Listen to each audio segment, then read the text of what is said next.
नमाज तहज्जुद क्या है, इसको पढ़ने का तरीका क्या है और क्या इसके लिए रात में सोना शर्त है।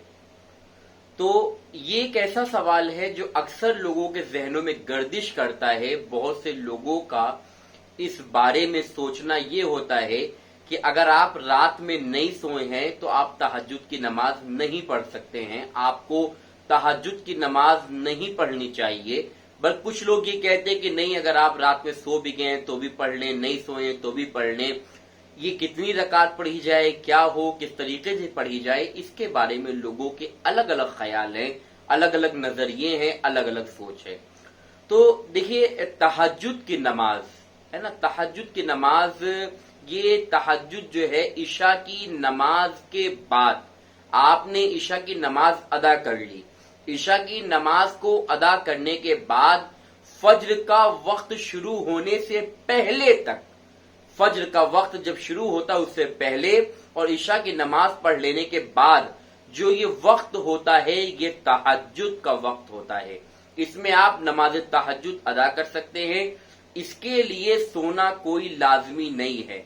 बिलफर्ज अगर कोई इंसान नहीं सोया, अब वो ये सोचे कि तहज्जुद की नमाज हम पढ़ें तो हमको सवाब नहीं मिलेगा, तो ऐसा नहीं है। आप तहज्जुद की नमाज अदा करें, आपको सवाब मिलेगा। आक़ाए दो आलम सल्लल्लाहु अलैहि वसल्लम को इस नमाज से बड़ी मोहब्बत थी।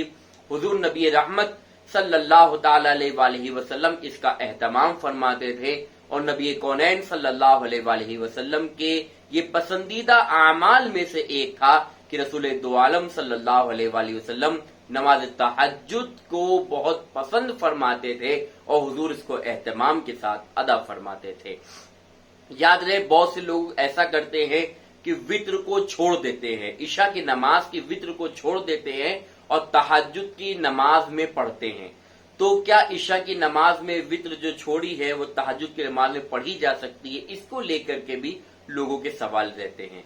तो ईशा की नमाज में अगर आपने वित्र की नमाज छोड़ दी है, वित्र की रकात छोड़ दी है, आपको यकीन है कि हाँ आप तहज्जुद में अगर सो भी गए रात में और तहज्जुद की नमाज के लिए आपकी आंख खुल ही जाएगी, तो फिर आप छोड़ दीजिए। बेहतर है कि सुबह तहज्जुद के वक्त पढ़ें।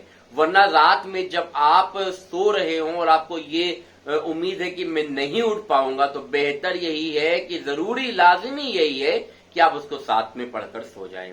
तहज्जुद में कोई मुकर्रर नहीं है, 4 रकात भी पढ़ सकते हैं, 8 रकात भी पढ़ सकते हैं, 10 रकात 12 रकात भी पढ़ सकते हैं, कुछ मुकर्रर नहीं है। हाँ, ये वक्त जो होता है ये दुआओं की कबूलियत का होता है। इस वक्त अल्लाह की बारगाह में दुआ करें। अगर आप सो गए हैं, उठ के भी तहज्जुद की नमाज पढ़ सकते हैं और आपने ईशा की नमाज पढ़ ली, आपको नींद नहीं आ रही, आप सफर में हैं और आप तहज्जुद को अदा करना चाहते हैं, आप उसके पाबंद हैं, तो आप तहज्जुद की नमाज अदा कर सकते हैं। अल्लाह रब्बुल आलमीन दिलों के हाल को जानता है, वही हिसाब व किताब का मालिक है, वही सजा व जजा का मालिक है। उसकी बारगाह में कवी उम्मीद है कि इंशाअल्लाह वो सवाब से महरूम नहीं रखेगा।